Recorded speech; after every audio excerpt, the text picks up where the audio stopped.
Yes, it's finally happened. Streamlabs have put out their next update to the Streamlabs iOS app, version 3.0.7. Now, the update notes simply say add widget themes, which we can discuss in just a second. But the big question is, can you broadcast your screen to Twitch, YouTube, or wherever you want to go? Well, I tested it earlier today, and the answer is yes. In some of the B-roll, you can see I was given PUBG a bit of a crack on Twitch. So that's me on my iPhone, version 3.0.7, testing it out with a little bit of PUBG onto Twitch. All worked smoothly. Let's go and check out the app right now, and I'll show you some of the minor changes in regards to when it says the widget themes. You can see the app opens up. When you're in portrait mode, as you can see here, which we're going to have to stay in portrait mode because of the way I'm recording this, you can see there's now a button in the top right hand side. It looks like a screen, like a rectangle. If I tap that, that actually gives me where I actually have the choice now of orientating my camera. I can either broadcast in vertical, or I can stay in portrait and just have the vertical pillar boxed. So you actually get that choice now. And you can also see the options at the bottom there are a little bit clearer to read now. They've been labeled: flip camera, mute audio, go live, chat, and event list. Now, if we go to the menu, the hamburger menu there at the top, you can see there's one extra button here now, which is the themes. And as always, it's that sort of goldy yellow color, which means it is something that is under Prime. You've got to have the Streamlabs Prime subscription to access these things.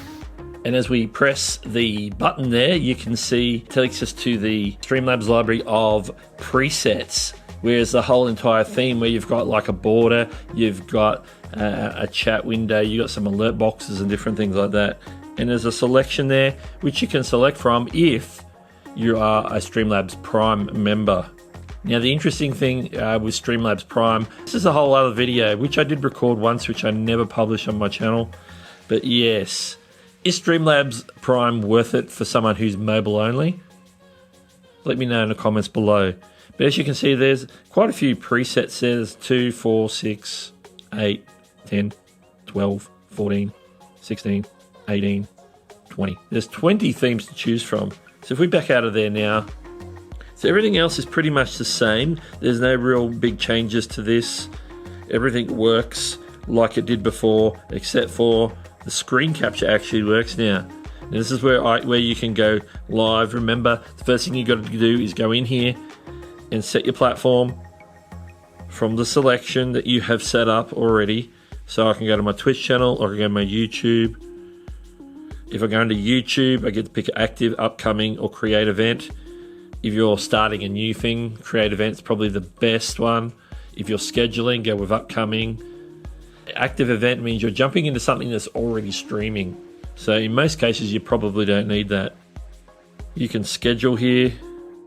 It's offering me ones that have been previously scheduled. If you want to check out more about that, in the end card or in the description, I've put the video where I show you how to schedule a stream in advance, so then you can pick it up with Streamlabs. If you're scheduling a live stream, you can schedule it on YouTube, come over to Streamlabs and pick up that stream and broadcast to it. In this case, I've got one that's picked up, which is set up there for 1970 apparently.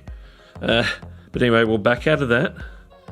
We can create an event from scratch, put in the stream title, add the description, tell it whether it's public, private, or unlisted, then click save. And then what you would do is once you've clicked save, you would actually go out of Streamlabs and then go back in to the control center. So swipe down from the top right of your phone, the screen record, tap hold that until it comes up, select Streamlabs from the list, decide if you want your microphone on and off, then click start recording or start broadcasting, and it will actually work now the way it did before. So thank you, Streamlabs, for fixing that problem. Didn't acknowledge it in the update notes, but it's welcome nonetheless. So let me know, is it now working for you? Have you tried 3.0.7 and is it going to be working for you? Let me know if you've tested it with Twitch. Let me know if you've tested it with YouTube, with Facebook, whichever platform you happen to stream to. Let me know in the comments below. Well, if this is great news for you, give this video a thumbs up, and I'll catch you in the next one. Subscribe to Hewson YT for more tech or content creation.